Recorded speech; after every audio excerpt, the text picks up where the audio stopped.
घटना सामने आई थी जो कानपुर की थी, जहां एक गरीब का घर उजाड़ दिया जाता है, उसके घर में आग लगा दी जाती है, तब भी बाबा कुछ नहीं बोलते। सिर्फ बाद में आकर अधिकारियों को फटकार लगाते हैं कि मेरे सानिध्य में यह बात नहीं थी और ऐसा करना गलत था। क्योंकि मसीहा बोला जाता है उत्तर प्रदेश में बाबा को, और जुर्म के खिलाफ उनका बुलडोजर हमेशा खड़ा रहता है। और ऐसे में डबल इंजन सरकार आखिर फेल क्यों होती है? एक परिवार जहां हत्याएं हो जाती हैं, 6 सदस्य मर जाते हैं, इसके बावजूद कार्यवाही नहीं होती, और दूसरे पक्ष के कोई भी ऐसा घर का सदस्य नहीं है जिस पर कार्यवाही हुई और उसको सजा दी गई। और वहीं आपको बताएं, अब जो जिस प्रकार से राजनीति का माहौल बना दिया है बीजेपी पार्टी ने, तो अब योगी बाबा को कहीं ना कहीं कुर्सी ढीली करनी पड़ सकती है।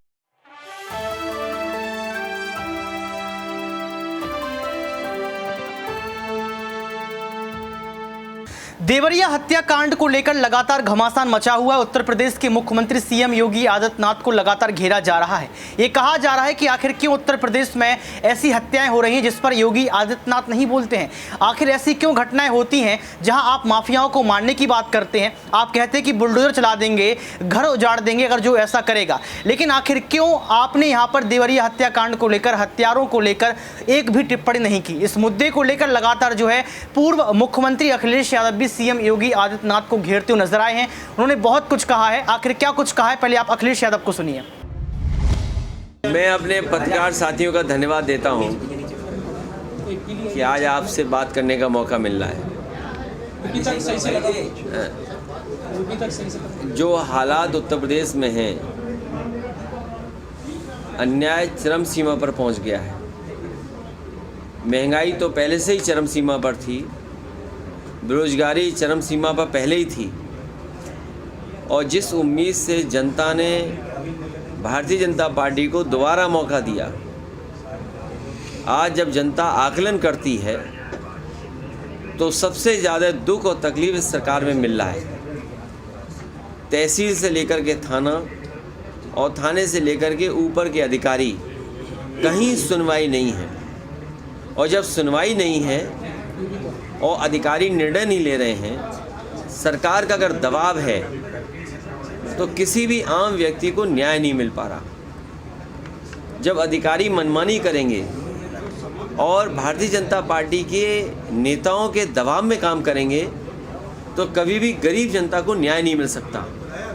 और उसका जीता जागता उदाहरण देवरिया का है, जहाँ पर ऐसी घटना घटी है, 6 लोगों की जान चली गई। अगर कोई दोषी है उस घटना के लिए, तो वो सरकार स्वयं दोषी है। अब भारतीय जनता पार्टी उसमें लगातार राजनीति कर रही है। ऐसी घटनाओं पर राजनीति नहीं करनी चाहिए। अन्याय इतना नहीं करना चाहिए कि लोग सहन न कर सकें और लोग खुद खड़े हो जाएं सरकार के खिलाफ। और ये अन्याय, ये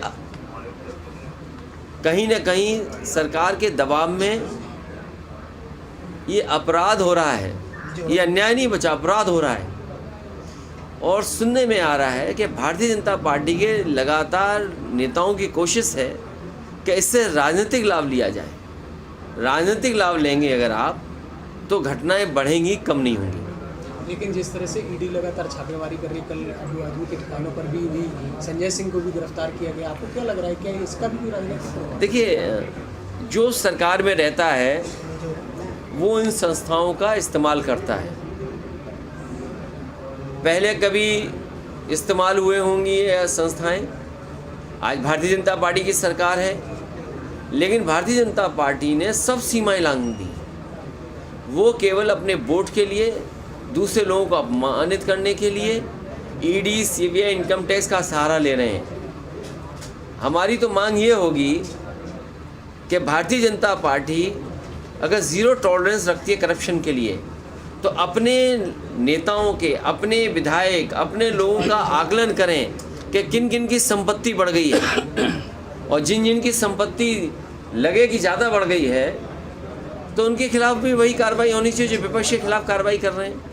और मैंने कई मौक़ों पर कहा कि आज ज़मीनों का काम सबसे ज़्यादा कोई कर रहा है तो भारतीय जनता पार्टी के लोग कर रहे हैं। कई शहरों में बड़े बड़े भूमाफिया पैदा किए हैं, और भूमाफियाओं का काम भारतीय जनता पार्टी स्वयं कर रही है। लखनऊ में, कानपुर में, आपके अयोध्या में, गोरखपुर में, वाराणसी में आप जानकारी कर लें, और सरकार जब भी जांच करेगी, सबसे ज़्यादा ज़मीनों का और सबसे ज़्यादा खिलवाड़ कागज़ों से और भूमि माफिया के रूप में कोई उभर कर के आ रहे तो भारतीय जनता पार्टी स्वयं है। और अन्याय की सीमा आप देखिए, क्या कानपुर की घटना नहीं हुई?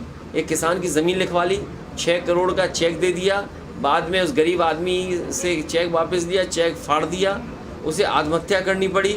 उसे कौन बचा रहा है? भारतीय जनता पार्टी के नेता बचा रहे हैं। इसी तरह कानपुर में एक व्यापारी को इतना मारा सिख भाई को कि उसकी आँख चली गई। कौन था वो? भारतीय जनता पार्टी का कार्यकर्ता था। इसी तरह और जगह अगर आप देखोगे, सबसे ज़्यादा अन्याय इनकी सरकार में हो रहा है। आज ही खबर पड़ी है कि कानपुर देहात में भी और कानपुर में 2 पक्ष में झगड़ा हुआ, 2 लोगों की जान चली गई केवल ज़मीन के विवाद में। सरकार को ये देखना चाहिए कि जो जहाँ पर ज़मीन को लेकर के विवाद हो रहा है या विवाद से जान जा रही है, आखिरकार वो अधिकारियों को कितनी एप्लीकेशन दे चुके हैं।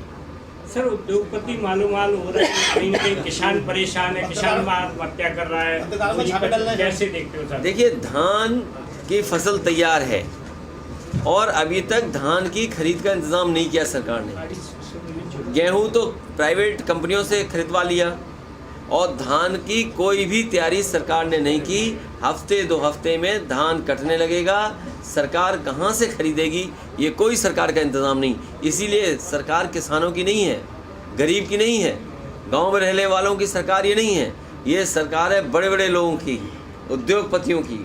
उद्योगपतियों को कैसे लाभ मिले, उद्योगपतियों को बैंकों का पैसा कैसे मिले, उद्योगपतियों को सब्सिडी का लाभ कैसे मिले, और ये 2-2 हज़ार रुपये जो जमा हुए हैं, इसका लाभ उद्योगपतियों को कैसे मिले, उस दिशा में काम कर रही है।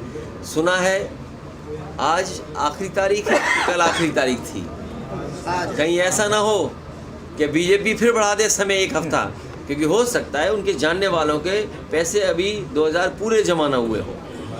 तो जिस तरह से मध्य प्रदेश में चुनाव है, क्या समाजवादी पार्टी कांग्रेस के साथ चुनाव लड़ेगी? देखिए, समाजवादी पार्टी बीजेपी को हराना चाहती है और समाजवादी पार्टी से कांग्रेस सहयोग ले और बीजेपी को हराए, उस दिशा में समाजवादी पार्टी काम कर रही है। भैया, जिस तरीके से बीजेपी और कांग्रेस में पोस्टर वॉर चल रहा है, बीजेपी ने नए युग का रावण बताया राहुल गांधी को, तो वहीं कांग्रेस कह रही है कि मोदी ये चुगले आजम। कैसे? देखिए, इन विवादों में नहीं पड़ना चाहिए।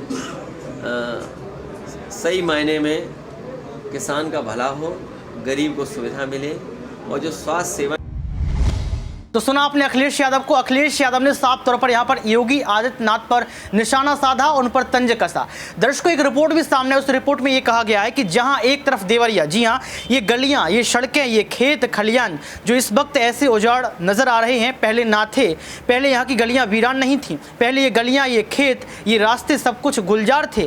फिर अचानक 2 अक्टूबर को देवरिया के इतिहास के पन्नों में काला दिन बनकर आया, जब एक साथ एक ही गाँव में 6 लोगों की हत्या कर दी गई और यहाँ पर भाजपा सरकार सहित तमाम नेता शांत रहे।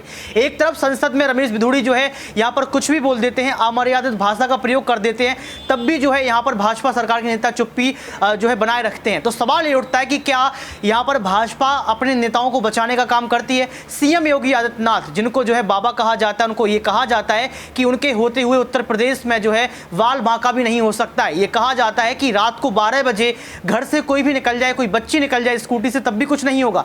लेकिन अब ऐसा क्यों हो गया कि सरेआम 6 लोगों का जो है यहाँ पर हत्या, मर्डर कर दिया जाता है और यहाँ पर सीएम योगी आदित्यनाथ शांत रहते हैं? इसी मुद्दे पर हमारे साथ बातचीत करने के लिए मौजूद हैं आकाश साहब का बहुत बहुत स्वागत है। आकाश साहब, कैसे देखते हैं यहाँ पर अखिलेश यादव ने टिप्पणी कर दी, तमाम नेता टिप्पणी कर रहे हैं, लेकिन सीएम योगी आदित्यनाथ अभी तक सामने नहीं आए हैं, कार्रवाई इतनी मजबूती से देखने को नहीं मिल रही?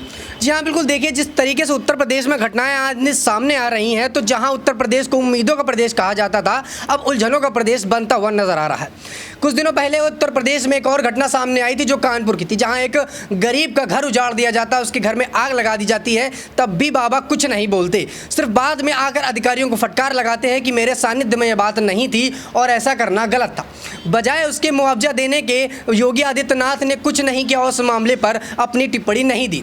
वहीं अब देवरिया कांड में भी यही आया, जहां एक परिवार दूसरे परिवार को मार देता है। मतलब उत्तर प्रदेश के गाँवों में इस कदर जो है हमले बढ़ गए, इस कदर जुर्म बढ़ गया है कि एक परिवार दूसरे परिवार को जमीन के विवाद को लेकर लड़ाई होती है और एक दूसरे पर हमला बोलकर मार देते हैं। सीएम योगी आदित्यनाथ पर अखिलेश यादव ने टिप्पणी की है कि योगी आदित्यनाथ फेल साबित हो गए। आपको लगता है कि फेलियर है बीजेपी का? जी हाँ, बिल्कुल। देखिए, उत्तर प्रदेश में जिस प्रकार से योगी अब फेल होते हुए नजर आ रहे हैं, क्योंकि कई बार ऐसे कांड सामने आते हैं जिसमें योगी जी अपनी टिप्पणी नहीं करते जहां उनको करनी चाहिए थी। गरीबों के मसीहा बोला जाता है उत्तर प्रदेश में बाबा को, और जुर्म के खिलाफ उनका बुलडोजर हमेशा खड़ा रहता है। और ऐसे में डबल इंजन सरकार आखिर फेल क्यों होती है? इसका कारण यही है कि योगी आदित्यनाथ और बीजेपी के वो नेता जो लोगों के लिए बोलना चाहिए था, गरीबों के लिए बात करनी चाहिए थी, उन पर ना बोलकर वो सियासी खेल रहे हैं। इस वक्त राजनीति पर उतरे हुए हैं, ना कि गरीबों की बात सुन रहे हैं। और ऐसे में ही अखिलेश यादव ने, शिवपाल चाचा का भी बड़ा बयान आया था जिस पर वो ये बोलते हुए नजर आए थे कि अखिलेश यादव ने जो बात कही मैं उससे सहमति जताता हूं, और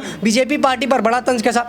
यहां तक कह दिया कि बीजेपी पार्टी गरीबों के खिलाफ काम करती है और वहीं अडानी जैसे बड़े बड़े राजनेता और जो बिजनेसमैन हैं उनके खिलाफ हमेशा साथ रहती है। क्यों देवरिया पर चुप्पी क्यों? क्योंकि सीएम योगी आदित्यनाथ को ये कहा जाता है कि वो बुलडोजर चलवाते हैं, वो माफियाओं को जो है माफ नहीं करते हैं। आपने देखा अतीक अहमद के साथ क्या हुआ था, उसके पहले उनके जो परिवारजन थे उनके साथ क्या हुआ था। हालांकि अतीक अहमद को लेकर सीएम योगी आदित्यनाथ ने पड़ला झाड़ लिया था, वो एक अलग बात है, भाजपा पार्टी के नेता अलग हो गए थे। वो एनकाउंटर कैसे हुआ उसकी तस्वीर सभी ने देखी। लेकिन सवाल ये उठता है कि जब यहाँ पर हत्याएं की जाती है तो हत्यारों को पकड़ा क्यों नहीं जाता है, हत्यारों का एनकाउंटर क्यों नहीं किया जाता है? आकाश जी हाँ, बिल्कुल वही कि अब बीजेपी पार्टी शायद इन चीज़ों से दूर हो गई है, उन्हें गरीबों से मतलब नहीं रहा है, इसलिए बीजेपी पार्टी इन चीज़ों से दूर है।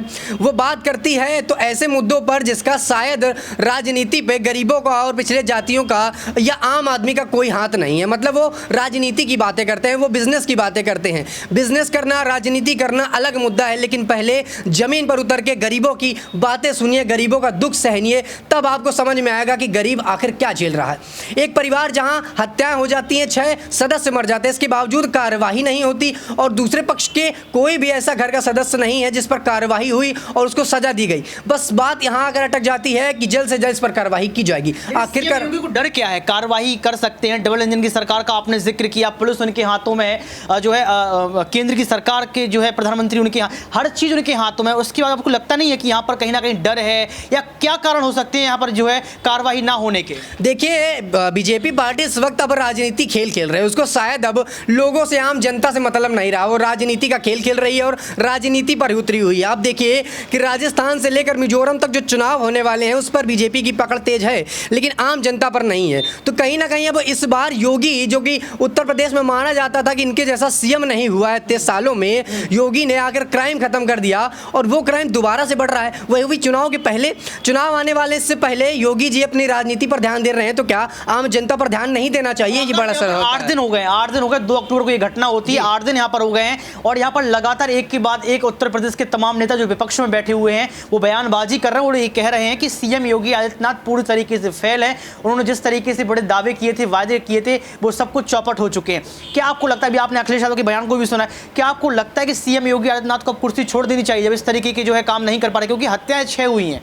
जी बिल्कुल। देखिए, उत्तर प्रदेश की जिस तरह घटनाएं बढ़ रही हैं, आपने खुद देखा होगा कि लगातार पिछले कुछ महीनों से उत्तर प्रदेश में ऐसी घटनाएं सामने आ रही हैं जो मन को स्तब्ध कर दे। और वहीं आपको बताएं, अब जो जिस प्रकार से राजनीति का माहौल बना दिया है बीजेपी पार्टी ने, तो अब योगी बाबा को कहीं ना कहीं कुर्सी ढीली करनी पड़ सकती है, क्योंकि उत्तर प्रदेश में अखिलेश यादव ने एक बार फिर से करवट ली है और जनता के लिए वो बात कर रहे हैं, जो कि बहुत ज़रूरी मुद्दा है कि चुनाव से पहले अगर आप जनता के लिए बात करते हैं तो जनता अपना प्रतिनिधित्व करना, अपने नेता को चुनना भली बात समझती है। और नेता शायद अगर इस मुद्दे पर योगी कुछ नहीं बोलते, अपनी टिप्पणी नहीं देते और जो कार्यवाही की बात है उस पर नहीं एक्शन लेते, तो कहीं ना कहीं इस बार उत्तर प्रदेश में योगी को अपनी कुर्सी से हाथ धोना पड़ सकता है। ये आकाश हमारे साथ थे, उन्होंने अपनी बात को रखा, लेकिन सबसे बड़ी बात यहाँ पर निकल कर आ रही है कि देवरिया हत्याकांड को लेकर अगर सीएम योगी आदित्यनाथ चुप्पी नहीं तोड़ेंगे तो सवाल यही उठेगा कि क्या भाजपा का भी हाथ हो सकता है, क्या भाजपा पार्टी के नेताओं का भी हाथ हो सकता है? ये सिर्फ कयास के तौर पर देखा जा रहा है, क्योंकि सवाल ये है कि पुलिस प्रशासन आपके हाथों में, तमाम एजेंसियां आपके हाथों में, आप चाहें तो 2 मिनट में जांच करवा सकते हैं। एक तरफ आप संजय सिंह को जो है ईडी की छापेमारी करवाते हैं, संजय सिंह से तमाम सवाल पूछते हैं, लेकिन इसके बावजूद भी अगर देवरिया जैसा हत्याकांड हो जाता जाता है, 6 हत्याएं हो जाती हैं और उसके बाद जो है हत्यारे नहीं पकड़े जाते हैं, तो कहीं ना कहीं ये माना जाता है कि भाजपा सरकार फेल है उत्तर प्रदेश के अंदर। तो क्या डबल इंजन की सरकार सच में फेल हो चुकी है?